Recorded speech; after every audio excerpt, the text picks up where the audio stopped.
So I'm out here in the garden this morning and these cosmos have been blooming and they are so gorgeous. But I have a very busy background, and so I want to shoot these at a very wide aperture, which would be a low f-stop number, like 2.4. However, I want to get all the incredible detail. So today I'm going to work on focus stacking this image. So I actually have my tripod with me out in the garden, which I don't like to use.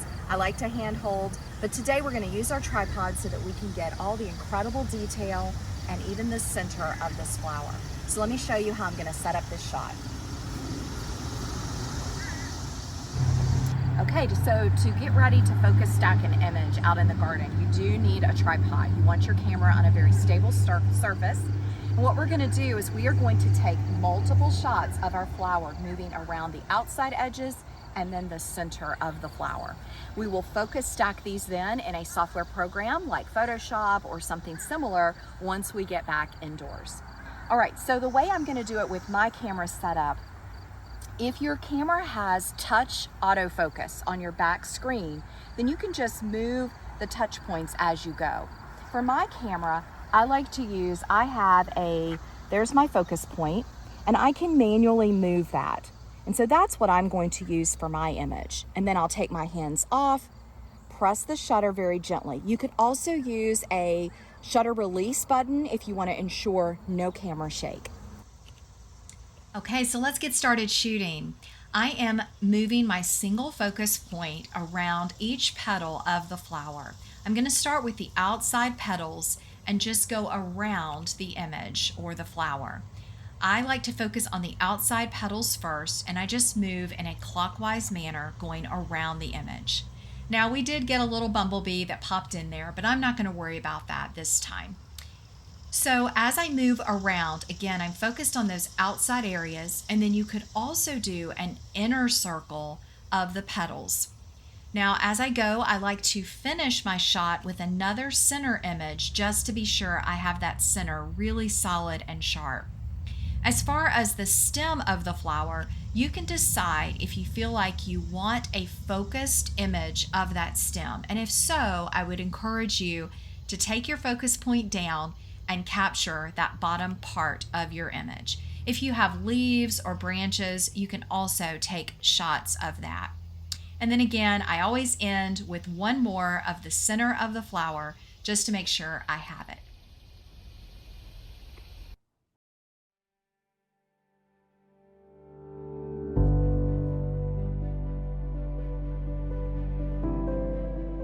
I'm here in Lightroom Classic, and I have imported all of the images that I shot during this session out in my garden. So from number 35 over to 46, I have all the different exposures of this image with the different focus points. So I've gone through and looked at them. If you have an image that you don't want to include in your stack, you can just remove that image from either your Lightroom collection, or you could just not flag it. So I like to flag my images when I make my selections. So you can see this image has got the focus here. We come on around. We're going to have different focus points as we go around. So you can see this one's got some focus there. So again, with a macro lens, a very small slice of focus as we're shooting. And in order to get everything sharp, we had to do that focus stack activity. So the next step is I have all of these images selected, and what you want to do is right click, edit in, and you can open as smart object layers in Photoshop or open as layers. Just depends if you want to have them as smart objects, you can open them that way. Either way works. So let's jump now over to Photoshop. I think these images are still loading. And the next step, you can see all the images coming into Photoshop. And what I'm going to do now is get ready.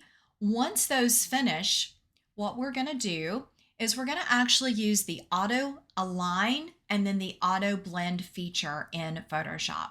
So it does a really great job. There are other programs that you can use to focus stack your images, but I've tried them and I still find that Photoshop does a very comparable job. It's one less, I don't want to add more software to my collection of software that I use. And so I like to just go ahead and use Photoshop. So it is loading up these images. I'm going to close this history out so you can see more of what's happening. Now, I do not pre-edit when I focus stack. If there was an image where the exposure was off or the color was off, then you could definitely come in and edit that out if you wanted to. I go ahead and blend the image and then I give it my final edit. All right, so I think we're almost there with all of these images being loaded. It will take some time. I shoot in RAW and I have a very large camera file, and so it will take a minute, as we've just seen, to get all of these loaded. All right, so let's zoom in. And what I'm going to do now is hold the Shift key and select the bottom. So this is going to gray out the entire stack of images. Now I'm going to come over to Edit, and the first thing I want to do is auto align. So even though I was on a tripod on a pretty steady surface, there was a breeze, a little bit of a breeze. There were some bees buzzing around, and I'm sure that every layer is not exactly right. So I'm going to select Auto Align, click Auto, and then click OK. And this will line up these images, and hopefully there's not too big of a discrepancy. So it takes a few minutes for that to go through. Now, if there is an issue, you will see marching ants, the little dash marks around your image. But I don't expect a big discrepancy, but this will allow Photoshop to blend all of these focus points very nicely. So the first step again is to do Auto Align, which is located right there under Edit. Okay, so there is a little bit there. You can see a couple of the stacks were off just a little bit, but that's okay. That will get fixed when we auto blend, and we can also crop it. So the next step is to go to Edit, and I'm going to auto blend these layers together. You want to do Stack Images and be sure to mark Seamless Tones and Colors and Content Aware Fill Transparent Area. So what that's going to do is it is going to clean up the areas that are not aligned, and it's going to make sure everything is very seamless. So let's click OK, and we're going to let this process. I'm going to just pop that a little bit, the brightness up on my computer. So while this blends, I will let you know that there are other programs. There's one called Helicon Software, and that is another program that focus stacks. You can also use Luminar, has a focus stacking program. And I'm sure there's some other ones out there, but again, I like Photoshop the best. So I'm going to pause here and I'll come back as soon as these are blended. You can see all of the layers that it's added and how it's done its masking all around the image to bring out the focus points. Now, if you'll notice, there's one little section that I just did not get. It just didn't work out exactly right. And that's right here on the stem. So let me go to the brush tool. If you look right here, you'll see our stem's got a little pop of where it's faded and then it kind of stands out. Also, this section of the flower just didn't align or merge exactly right. It missed kind of the focus point. So there's an easy way to fix that, because otherwise I am really satisfied with this image all the way around, just really nice sharpness. I think it just showcases the beauty of this flower. So what we can do is actually go back to Lightroom and we can find an image that has that highlighted portion. So I think if we come over, let's look at a couple of these. And this may be the one. Let's see. There it is, number 38. So we can see all of this detail right here and the fade of the stem. So what I'm going to do is I'm going to right click, edit in, and add this to Photoshop. So I've already done that. Let's come over and you'll see here is that image here in Photoshop. So all we have to do is click the drag tool, and I'm going to drag the image onto the other image here in that we've already merged. So I'm just going to drag it on top. So let me show you what that looks like. I'm going to drag the layer on top and I'm just going to move it around to get it in position. Now, I have no idea if this image will line up and it already looks like it's off. So I'm going to go ahead and once again, select the two layers, the merged layer and our new layer, and I'm going to auto align those.